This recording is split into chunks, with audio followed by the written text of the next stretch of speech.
just go right into it.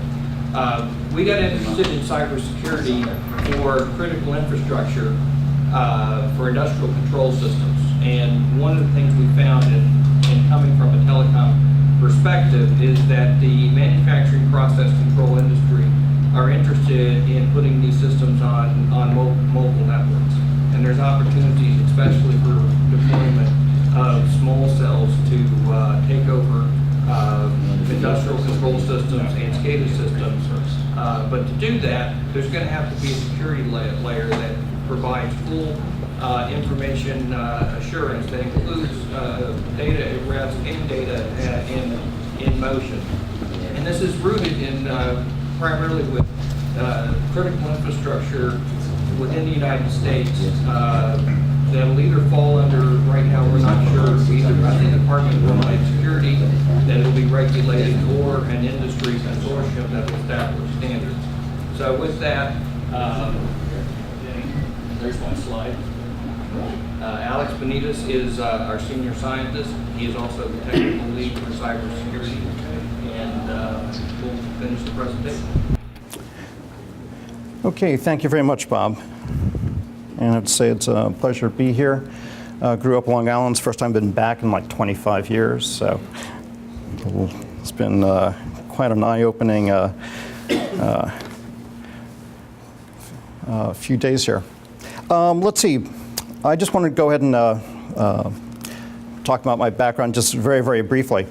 And let's see, after grad school, I wound up starting off life at IBM's Federal Systems Division, and there worked the data system modernization, which is basically the ground station upgrade for it. So I wound up working on some satellites, doing modeling simulation, and working in particular with the OBCs involved with it. Where this wound up playing is that I also wound up working in the TDRIS program office at Goddard, and at that time with MITRE. But at MITRE, they wound up having an interesting program or project that got set up after Desert Storm. And they were looking at the vulnerability assessment of US telecommunications infrastructure based overseas. So this is, again, in the early to mid 90s.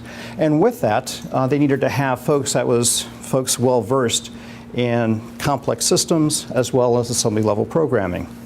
So I was drafted for that job.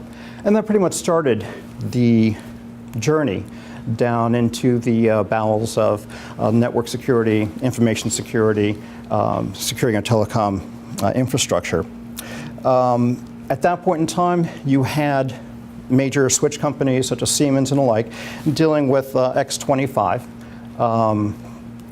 Signaling System 7, Alcatel and the like had their control, command and control, or if you will, their O&M channels buried within SS7.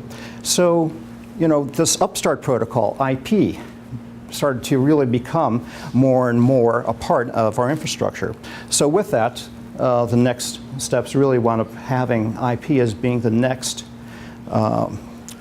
area of investigation, along with hardware, dealing with tampering and implants, looking for modifications in hardware, as well as software vulnerabilities in OSs and applications. So that's kind of where my background is. And as I listen to all the potential avenues for nefarious activities and NFC type enabled commerce, it really is going to be a wide open experience there. So overview of the talk is going to be, of course, our basic mobile network architectures.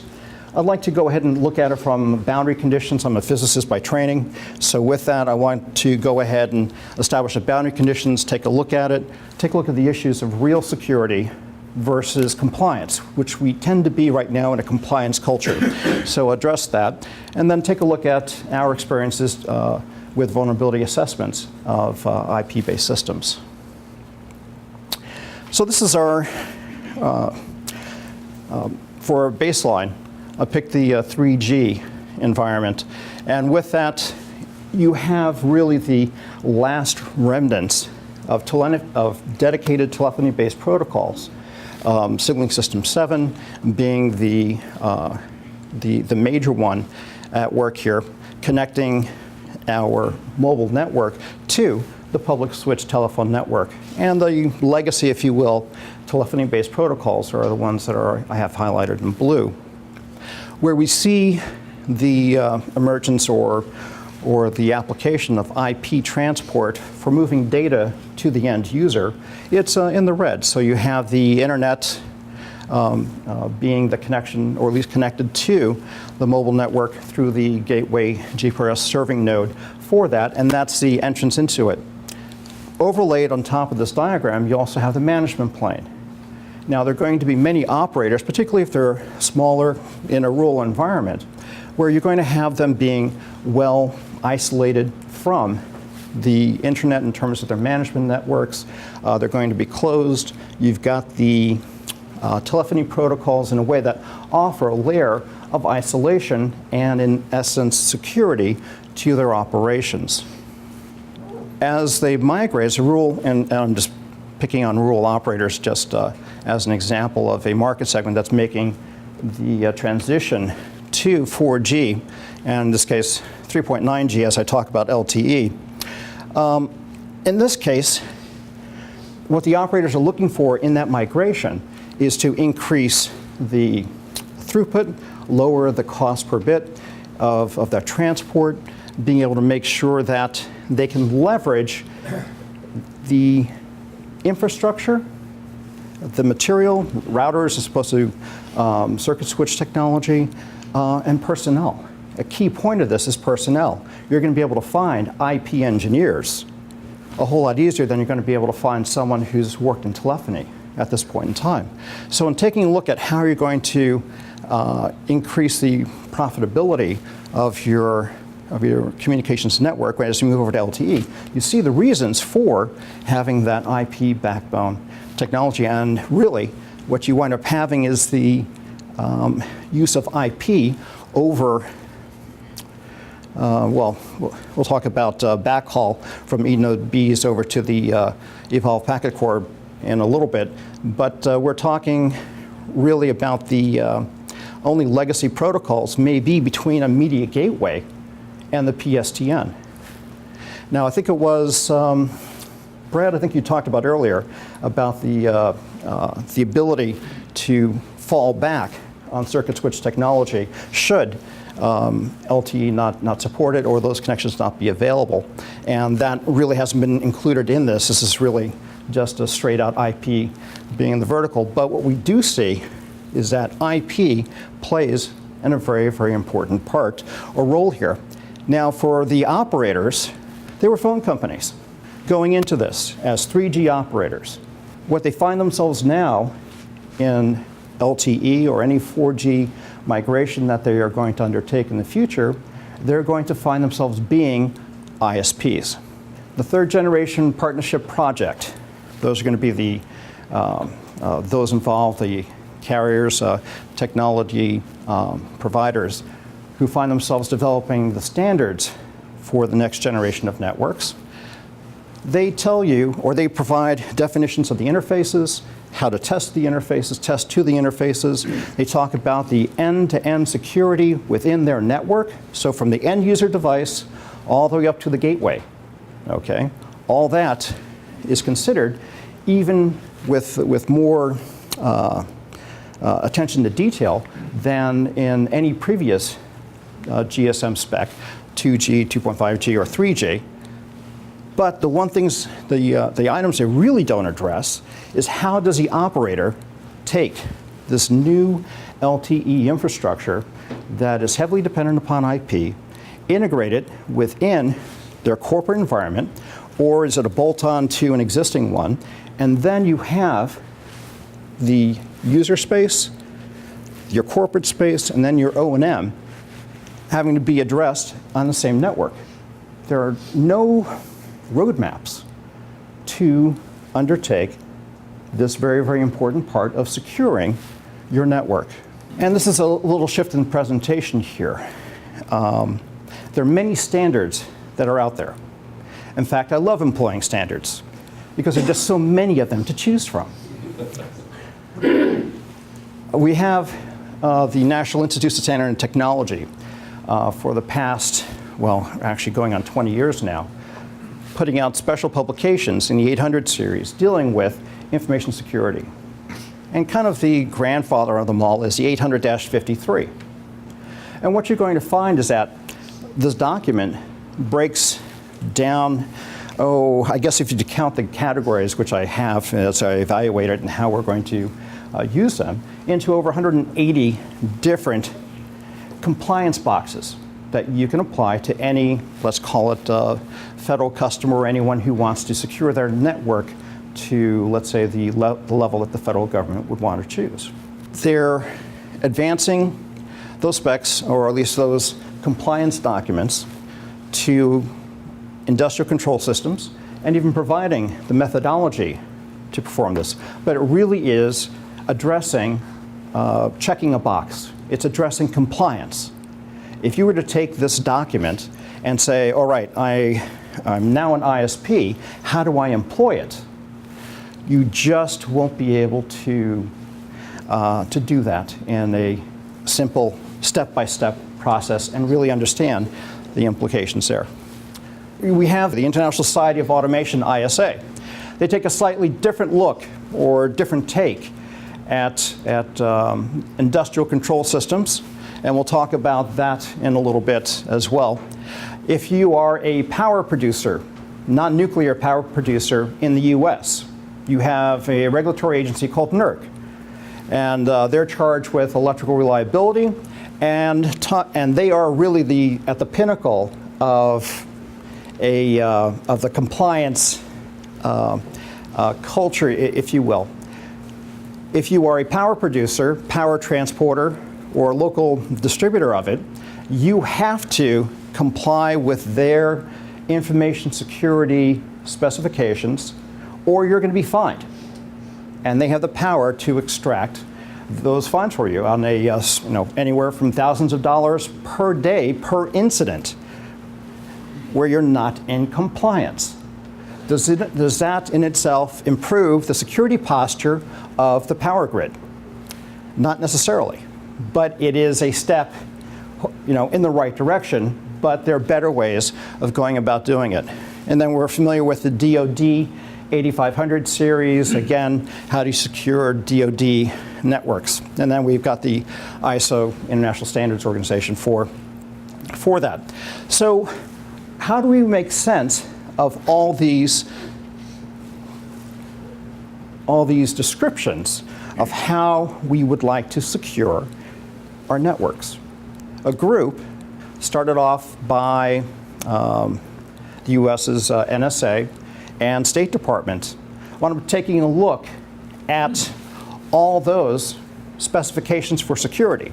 And what they wound up doing is taking the fundamental attributes and saying which ones can we employ to the best effect of securing our network, giving us real security. And what they've done is to distill, in the case of the 800-53 from NIST, distill that requirement into 20 key areas that if you make any effort to go ahead and move forward in satisfying those requirements, that you will make real cost-effective improvements in the security posture of your networks. This particular document came out in November of last year, and in terms of I know it's just an eye chart, but the number one thing anyone can do to improve the security posture of the network is an inventory of authorized devices. I mean, this is a Homer Simpson type moment, but yes, I mean, you have corporations that just don't have an idea as to what devices are in their network or how to control contractors or vendors bringing those devices in. And I walk in here with my iPad into Globecomm, okay, and it's been in airplane mode, but I would love to know what the what the Wi-Fi environment is and everything else. I just haven't gotten there yet.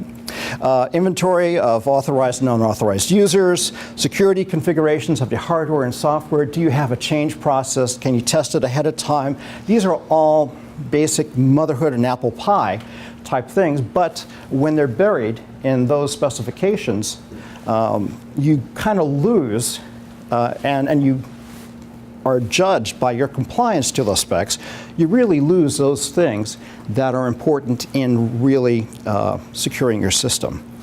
At ComSource, we're in the process of developing a vulnerability assessment methodology that leverages this condensed security controls document, okay, 20 security controls, and integrating it with the ISA 99, that's the International Society of Automation security spec, where we have a view of the network of external devices from suppliers to public and customers, moving down through a corporate boundary. Think of that as a corporate firewall, your enterprise network, and then moving down into your operations networks. Okay, and at each level,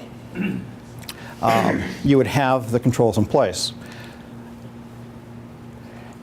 As part of our evaluation, we wind up having an analysis of the network as built, take a look at, in detail, configuration of the network, and take a look at how the data flows within the network. Our main concern is to group, or at least the reason why that's important to us, is that we want to group those machines that wind up talking to each other in similar locations in the network, zones, and then exactly define the communication paths that they take, the conduits that are there. And I skipped findings, of course, where all of the analysis is documented, and now we're talking about mitigation strategies, sorry. So our strategy here for mitigation is to go ahead and recast the problem in a model that provides us insight as to how to group like machines. From there, how to go ahead and define the rules for the exchange of information between those zones. And at the choke points on those conduits, establish the firewalls, the network monitoring or intrusion detection. And once you've locked down the protocols, let's say between the operational zone 1 and the process information network or operational zone 2, and you know the traffic that's flowing over that, you have a better idea as to when you have the presence of a talker that shouldn't be there. This is a life cycle process. This is something that has to take place over the duration where this system is employed. And the reason being is that you're going to have upgrades, you're going to have bolt-ons to your network, bolt-ons and capabilities, and this is now getting back to our 3G connectivity and M2M. Here we have a case where I'm not going to pick on a vendor. Well, ABB is the one advertising most of the 3G integrated connectivity, so I'll talk about them. What they've done is to take their 3G node, and it's not really clear looking at the packaging, but integrate it with their programmable logic controllers. So here you have a box that's in the field. You expect to have point-to-point M2M. It's supposed to be reporting on the condition of a pump or any type of field equipment. And in view of the network that we've tried to, network model we've tried to enforce or impose on our system, we've just circumvented our network security plan. We've given an adversary, maybe too strong a word, but I don't think so, an opportunity to go ahead and sneak around to the least protected node in your network and get at your most critical pieces of equipment, a programmable logic controller, which doesn't have antivirus, malware checking, or anything else available to it. It's given instructions to execute, and it does so blindly. Think of Stuxnet, think of Siemens, their PLC7 series, and the Iranian centrifuges. That's exactly at the level that that attack occurred. NERC, almost a year ago, August 2nd, 2011, issued this advisory that you have some telephony-enabled devices on the bulk power system. Read that as being transport of power, switching stations, transformers, and the like, that are 3G or cellular enabled. They can receive SMS messages, they can send SMS messages. What this advisory states is that, and this is going back to Roger's point, that they do not have adequate application space or CPU speed to assure message confidentiality, integrity, or guarantee of origin. For this reason, the attackers can inject malicious commands toward unsecured endpoints. These are the communications inputs into your power network, into the O&M of your power network. Yet it's a point solution. It's great for the vendor to be able to get instantaneous information on the status of their equipment operating in the field.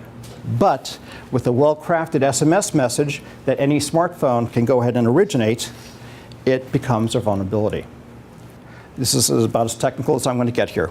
The Idaho National Laboratory, same time frame in 2011, was basically performing a large-scale exercise, actually small scale, it was only a small generator set, on what would be the effect if someone got into the lowest levels of a programmable logic controller and simply turned or simply disconnected a generator from the grid and then reconnected it. The only thing that they wound up really doing here was to take a look at, gee, once you disconnect the generator from the grid, I would have thought the generator would have sped up because it was no longer under load, but they said that the generator lagged. The only thing they did was to calculate what that lag would be based on a loaded generator, and that would be the interval of time between they would command the generator from being connected to the grid or being disconnected and then reconnected. All right? And this was the attack.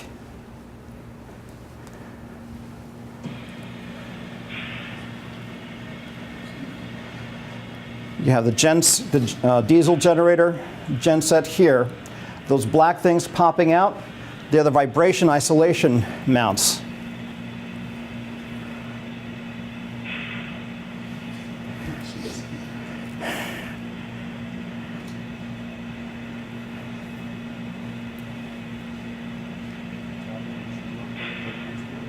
And this is, you also have the automatic control of this generator trying to sync to the grid. It's obviously failing.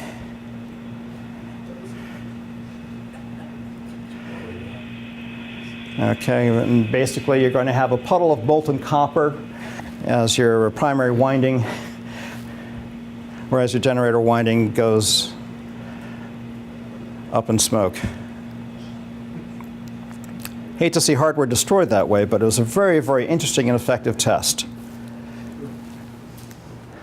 And a very, very simple vulnerability. All you're doing is connecting this would be the function of an automatic transfer switch, connecting a load in sync, waiting for it to go up 180 degrees out of phase, and then reconnecting it. So in summary, gave you a baseline look at 3G technology moving on to 4G. The issues that the migration to 4G, in this example here, LTE, is that you're becoming an ISP. And as an ISP, you have all those security requirements, which you didn't really have before. Or if you had, you had the isolation of protocols involved. Let's see, I wanted to give you the URL for the overview of the cybersecurity standards and in particular the 20 critical security controls to be employed. Again, vulnerability assessment methodology that we're using. Oh, by the way, we've had one customer in terms of doing vulnerability assessment and I talked about as is. They were running DEC Alpha, and on one machine, they were on a DEC labeled platform. As part of their infrastructure, they also running 286 machines with IBM's OS2 Warp. Okay, so we're talking legacy. Oh, and communications over broadcast over NetBUI. Okay, so we're talking about customers with legacy equipment, legacy hardware that's running. We have to deal with it in place, and again, come up with a strategy for protecting them. And this isn't a one-time exercise. This will be done over the lifetime of a system. So again, let's see, that's just our company ComSource, a Globecomm company, happy to say, and ready for your questions. Yes, sir. Alex, last week the Senate failed to pass a cybersecurity bill. What was that about? If I will, I'm going to, he's not my driver, but I'm going to let Bob answer that question. The Cybersecurity Act, which is right now, there's the Lieberman Act that was voted down through filibuster. McCain's got his bill. There are multiple other bills. The fight is not over whether or not there's going to be a regulation. It's a quote fight over who's going to regulate it. And right now, the act that just got voted down would have put all of the power in the Department of Homeland Security. McCain sponsors a bill that puts all the regulatory power in the NSA. And of course, industry lobbyists are waking up and they want to come up with some type of industry standard consortium, which is where I think it's going to happen. But the bottom line is the manufacturing process control industry are aware and awake to the need to self-regulate themselves in order to avoid having regulation imposed on them. And oh, by the way, if you're a carrier, they want to plug into it and expect you to provide them with secure services.